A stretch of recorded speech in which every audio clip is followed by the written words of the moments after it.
শহীদ সমাবেশ, আমি মনে করি এই ধরনের অনুষ্ঠান আরো বেশি আয়োজন করা উচিত। পড়িলে বই আলোকিত হই, না পড়িলে বই অন্ধকারে রই। কারণ বই আমাদের মনের খোরাক যোগায়। বই আমাদের বই পড়াটা আমাদের অন্যতম শখ হওয়া উচিত। নবম শ্রেণীর শিক্ষার্থী হিসেবে বাংলা বালিকা উচ্চ বিদ্যালয়। অসংখ্য ধন্যবাদ স্যারকে আমাকে একটা সুযোগ দেওয়ার জন্য আজকে এই মহান মঞ্চে এবং এই চমৎকার আয়োজনে আমার নিজের ভাবনাকে ব্যক্ত করার জন্য। বই আমাদের সব থেকে ভালো বন্ধু। বিভিন্ন কবি বলেছেন, তোমরা যদি একটি করে বন্ধু হারাও, একটি করে বই কিনে নিও, সে তোমাকে কখনো ছেড়ে যাবে না। অর্থাৎ বন্ধু তোমাকে ছেড়ে যেতে পারে, কিন্তু বই কখনো তোমাকে ছেড়ে যাবে না। ভাবছিলাম যে এই যে একজনের পর একজন শিক্ষক উঠছিলেন, ডায়াসে মঞ্চে উঠছিলেন তারা, এবং তারা রীতিমতো পড়া ধরছিলেন। আমার মনে পড়ে গেল, আমি 1983 সালে এসএসসি পাস করেছি। তো আমি যখন কুমিল্লা ভিক্টোরিয়া কলেজে ইন্টারমিডিয়েটে পড়ি, আমাদের এক শিক্ষক ছিলেন, কেমিস্ট্রির শিক্ষক। উনি আমাদেরকে উৎসাহিত করতেন যে প্রশ্ন করবা, সবসময় প্রশ্ন করবা। তো আবার বলে দিয়েছেন, আমি যখন আমাদের কুমিল্লা শহরের সবচেয়ে বড় বাজার ছিল রাজগঞ্জ বাজার, যে আবার বাজারে দেখা হলে প্রশ্ন করো, কারণ তখন ওদের মাছ কিনতেছি।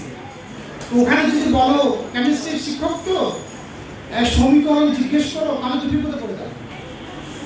কিন্তু আমার কাছে মনে হলো যে শিক্ষকরা যেখানেই যান প্রশ্ন করা ছাড়েন না, কাজের সঙ্গে যুক্ত থাকতে হয়।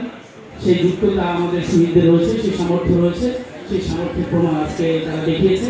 আমি শহীদের প্রত্যেকটি সদস্যকে অসংখ্য ধন্যবাদ ও কৃতজ্ঞতা প্রকাশ করছি। বিশেষ করে আমাদের সমকালের প্রতিনিধি এবং শহীদ সমাবেশের সমন্বয়ক সুমিত্রদাকে, সঙ্গে আরও যারা রয়েছে সবাইকে অসংখ্য ধন্যবাদ।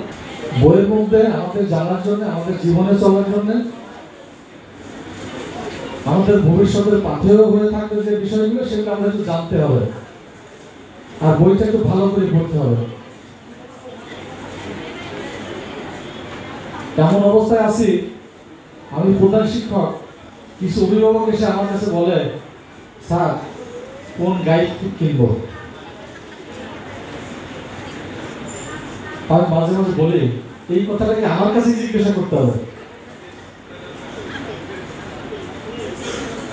আমার কাছে জিজ্ঞাসা করে, স্যার কোন গাইড করবো, কোন গাইড কিনবো? আমার তো গাইড কেনার দরকার নাই, তোমার বই করতে হবে। বইয়ের মধ্যে সব আছে, তার শিক্ষক আছেন। আজকে এই মিলানতন ব্যবহার করার জন্য দিয়েছে কালচারাল অফিসার, তার প্রতি কৃতজ্ঞতা।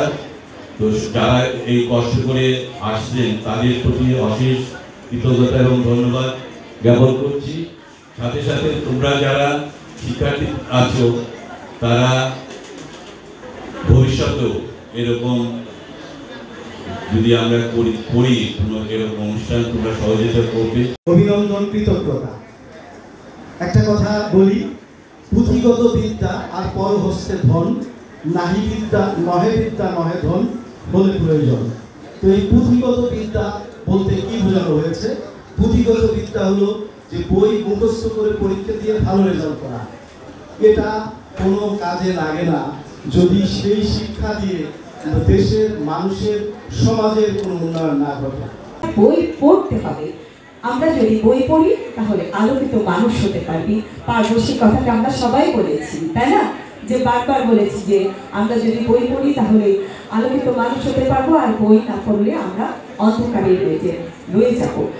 শুধু স্বপ্ন দেখি, আমি পরিশ্রম করবো না এতটুকু, স্বপ্ন যদি দেখি এতটুকু, আমার স্বপ্ন কখনোই পূর্ণ হবে। আর dream will never come true. আজকে বইয়ের কথা জীবন, এই নামটা নির্বাচন কিন্তু তার। যখন সেই নামটা নির্বাচন করে আমার কাছে বললো যে আমরা এরকম একটা বিষয় নির্বাচন করতে চাই, আমার কাছে খুবই ভালো লেগেছে।